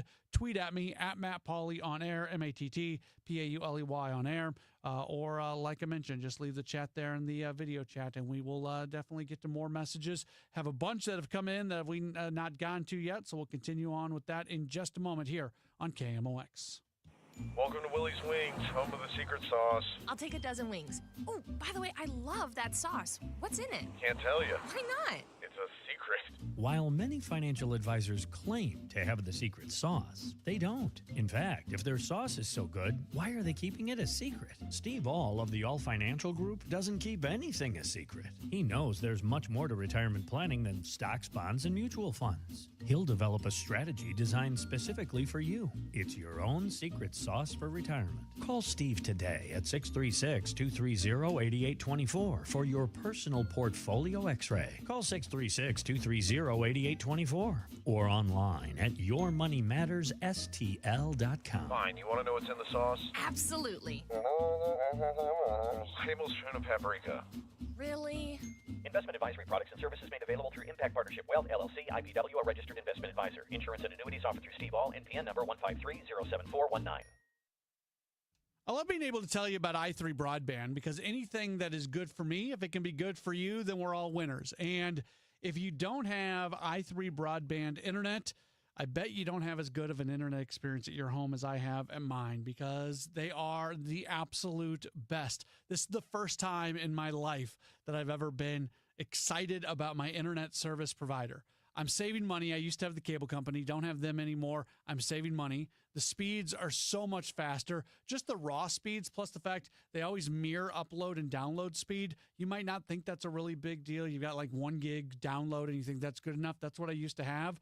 Well, if you don't mirror the upload speed, that just slows everything down that you're trying to do. i3 is always mirroring their speeds. And the other thing is the reliability. It's awesome. Everything is underground. The way it works is they come to your home and they'll put the wire in, and then a day or two later, somebody else will come out and they'll bury the wire, and you're good to go. And then all of a sudden, weather and other things are not going to impact your internet the way they do, certainly with other providers. See if they're available in your neighborhood, i3broadband.com. They're always adding new neighborhoods, by the way. So if you've done that before and they weren't available, go check again and keep checking because they are consistently adding new neighborhoods throughout the St. Louis area, i3broadband.com. Cardinal Cowboy here. After proving the doctors wrong following my accident, I got back to baseball, started kicking field goals, and finally got paid as a pro kicker and ultimately became a leader in the marketing world. That's why I trust Renner Garage Door, exceeding expectations for over 65 years. They service, sell, and install top brands like Delden, Amar, and LiftMaster. Get your free quote today. Check them out at RennerDoorSTL.com. Renner, forward and back. Giddy up! RENNER, RENNER. Hi, I'm Andrew Suntrup. For over 30 years, St. Louis families have trusted Suntrup Ford Westport and Suntrup Ford Kirkwood as a proud, family-owned and operated dealership. We offer more than just great deals. We offer peace of mind. At Suntrup Ford, you'll find a huge selection of inventory to choose from, unmatched customer service, and our exclusive lifetime powertrain protection program. Visit in store or online at suntrupford.com. Save more at Suntrup Ford. Visit suntrupford.com. Cards manager Ollie Marble joins the Gas House Gang every Tuesday at noon. Sponsored by Siteman Cancer Center on the voice of the Cardinals. 104.1 FM, KMOX. Back at it on a Gray Bar Sports Open Line here on KMOX. We are taking you until 8 o'clock tonight. Again, if you want to chime in, you can do so. 314-436-7900. 314-436-7900. That's how you call or text. Tweet at me, at Matt Pauley on air, or you can leave a message in the video chat. I always say this. I try. I'm not always effective at it. I try not to tell you or anybody else how to be a fan. That's your thing. And if you want to make decisions, go to in terms of how you're a fan, don't want to spend money, don't want to go, do like whatever. That's your right. And I try my darndest. I'm not always successful. Try my darndest not to tell you how to be a fan. That being said, here I go, right? I was a little frustrated with something because Cardinals, for all the negative talk, and the negative talk is rightly deserved. In their 2 losses to the Cubs, they gave up 22 runs.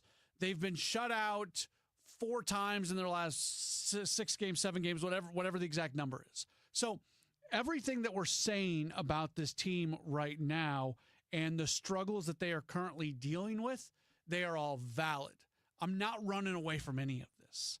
But there is the time to take a step back and still look at where this team is at. And I'm going to pull this card. I'm going to pull this card. If you would have been asked when the season got started, if you would be content going into the matchup on July 8th that the Cardinals are 5 games over 500 and are 1 game out of the playoff spot, who is saying, no, that's not good enough? Now, there's going to be some people who would say, no, that's not good enough because they're going to have expectations that the team contends for a championship every single season. I would argue that those expectations are a bit extreme, but if that's your reason for saying that, okay, I will defer to you on that one.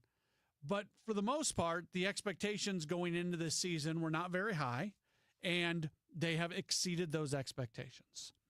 And as they have exceeded those expectations, and the last week and a half, 2 weeks notwithstanding, they have, for the most part, played a very entertaining brand of baseball.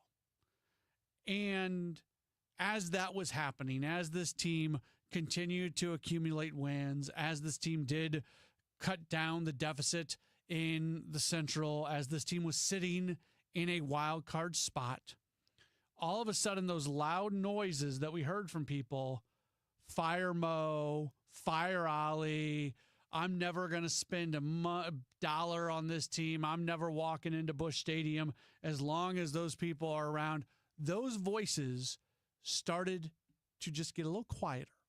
They weren't gone, they weren't, but they started to get a little quieter. Well, then the Cardinals have a bad week, very bad week. They get shut out in 3 straight games by the Pittsburgh Pirates. And then they, like I said, they go into Chicago and they lose 2 out of 3. And in the 2 losses, they just get run absolutely off the field. Guess what's starting to pop up again? All those people who want to puff out their chest and tell you how proud they are of the fact that they're not going to walk into Busch Stadium. And all the people who want to tell you, see, I'm so glad that I haven't spent a dollar on this team this year. Again, this is where I attempt not to tell fans how to be fans. But as someone who loves the game of baseball, and I'm guessing the vast majority of people that I'm speaking to right now also love the game of baseball, it saddens me a little bit that a Cardinals team, again, the last week or so notwithstanding, a team that's been fun to watch, a team that plays hard. And I was going back and forth with somebody on social media the other day, and I made the point that, you know what, this is a team that plays hard. And they made the comment to me, you know what, I'm not going to go spend money on a team because they do the required minimum of playing hard. Okay, yeah, that's fine. Professional, and I gave it to City SC a little bit on social media this weekend because Klaus goes out and says, hey, if we would have played the first half the way we played the second half, we might have won that game. Well, then do it. Play the first game. Give the effort. That is the required minimum. Give the flippin' effort. So I understand that thought. 100%.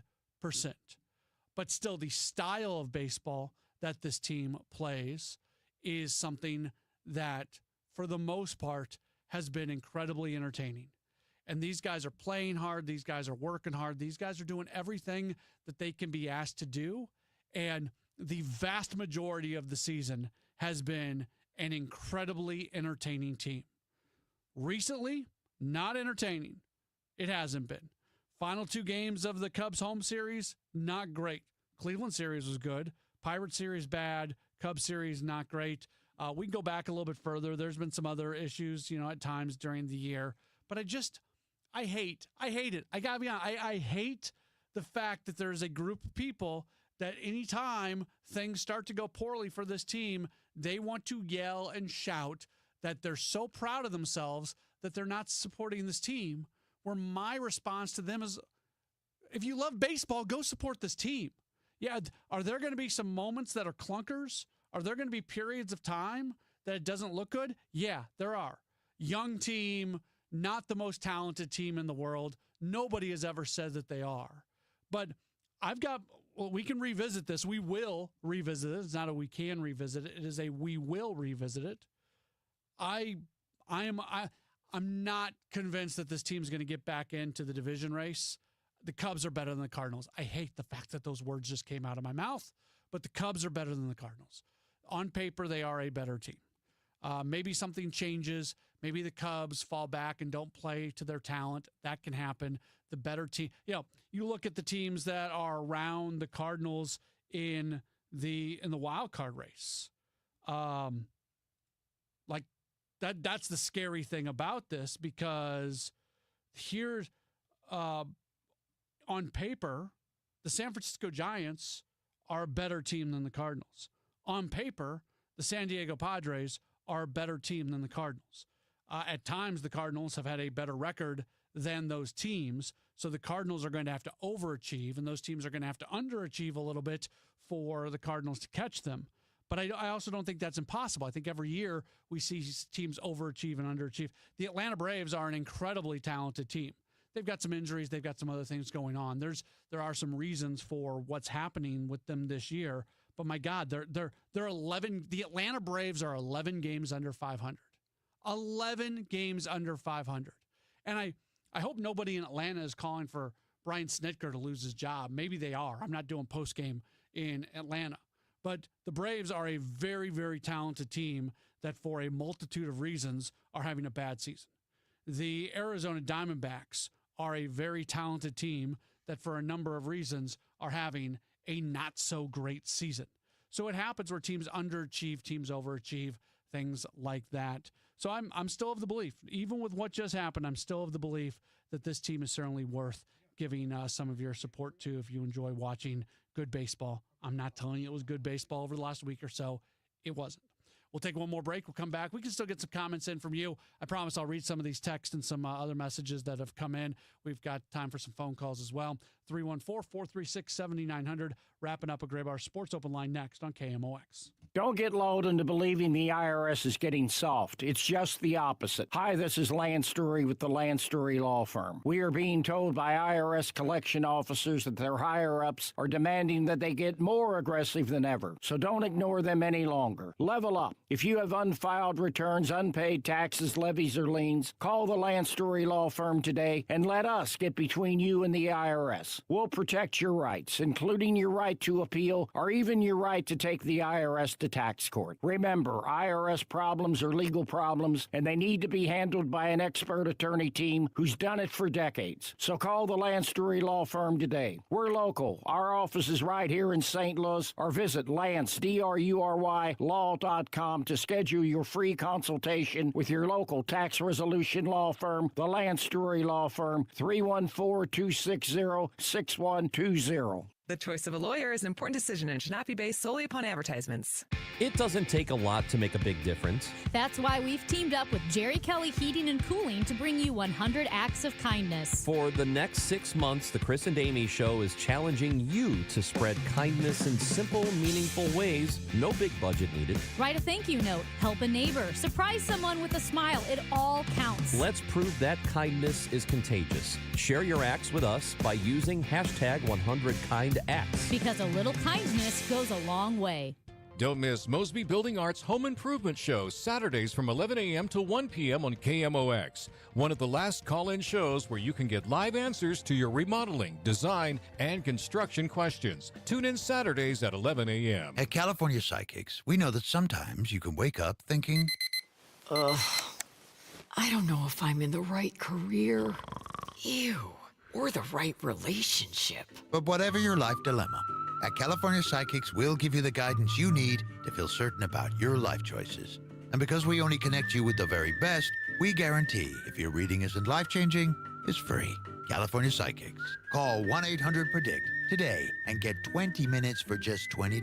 Lifestyles Unlimited member Chad on the life-changing rewards of real estate investing. Whenever you have residents coming in thanking you for taking what was dull and drab and turning it around, making their lives better, that's definitely a blessing. Become a life changer today with Lifestyles Unlimited. Text the word radio to 88007. That's radio to 88007. Join for just $297. A 60% off savings. Lifestyles Unlimited. Text radio to 88007.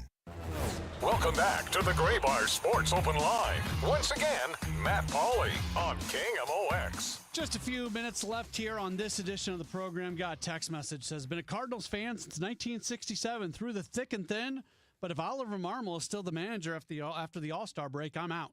Well, go. I can save you some time. You can jump out now because Oliver Marmol will indeed be the manager of the Cardinals after the All-Star break. And for a team, again, bad week, really bad week. For a team that has overachieved more than most teams in baseball this year, it's pretty remarkable to me that the Oliver Marmol haters to begin the season thought that this was going to be a 72-win season. They are on pace for an above 500 season, yet nobody, God forbid, anybody gives any bit of credit to Oliver Marmol. So to the texter, I'm telling you, Oliver Marmol is going to be the manager at least till the end of this season. So if you are waiting to the All-Star break to see if you're going to hop in or hop out or anything, I can tell you right now, go ahead and hop out, because if that's what you truly believe, well, that's how it's going to go down. Let's talk to Craig, who's giving us a call. Hey, Craig, you are on Sports Open Line. Thank you.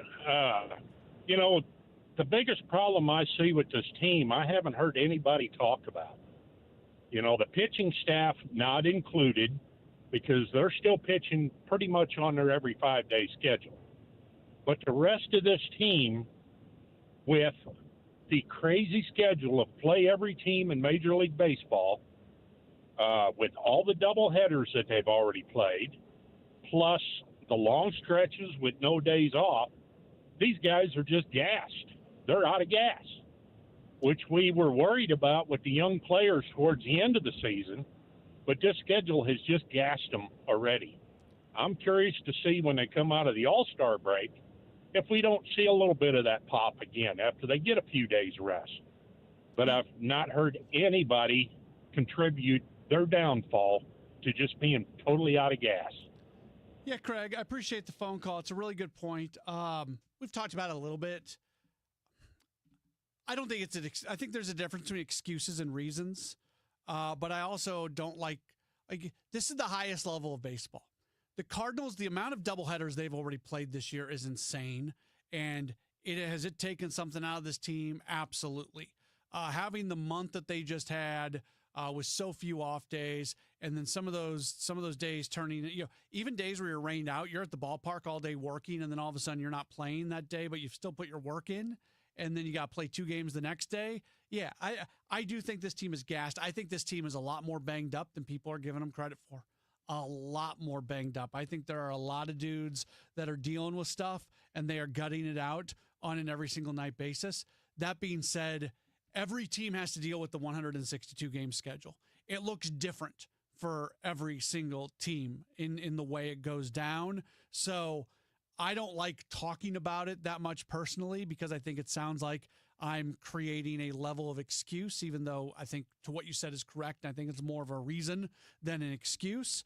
But you're paid to be a ball player. You're paid to play 162 games, and however the schedule works out and however the games are divvied up and whatever Mother Nature decides she wants to give to you, you got to find a way to handle it.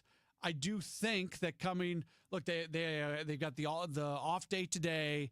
They had an off day on Thursday. They'll play 6 games here at home, and then they'll get 4 days off for the All-Star break. What it looks like on the other side of that is something that is worth taking a look at. Text message from Teresa. Actually, you know what? We won't read that one. I think that one. We will read this, though, from Teresa. Earlier said, just because the Cardinals are going to be playing lesser teams for a short while doesn't mean that those excuses that changes need to be that the changes need to be made. Yeah, so I think that was an alluding to Eric Fetty specifically and Miles Michaelis.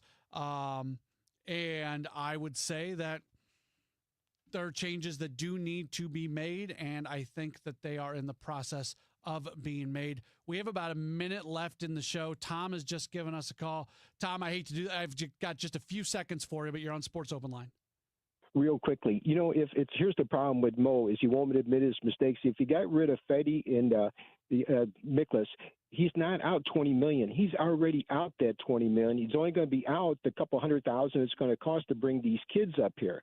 So that's the way he's got to look at it. It's going to cost him a couple $100,000, not the $20 million. You can't chase bad money. Yeah, Thank Tom, you for letting me tuck in. You bet. Thank you for the call. I wouldn't move on from Fetty just because I think there's still some upside there. I would get him to the bullpen, let him work on some things, see if there's a chance that you can get him back to where he was previously. There was a reason that he was desired at the deadline last year. So I'm not walking away from Eric Fetty, even if I'm taking him out of the rotation. Miles Michaelis just kind of at this point is what he is. And can you do better? I think you can. And I know that Eric Fetty's not going to make his next start. That's been preordained pretty much. What's going to be interesting is what they do with Miles Michaelis moving forward. Thanks for being tuned in. We'll talk to you again coming up tomorrow here on KMOX. KMOX and 97.1 FM Talk are proud to support the first ever Brendan Donovan Charity Clay Shoot, happening Thursday, August 7th at Straffleton Farms Club in Weldon Spring. Join Cardinal standout Brendan Donovan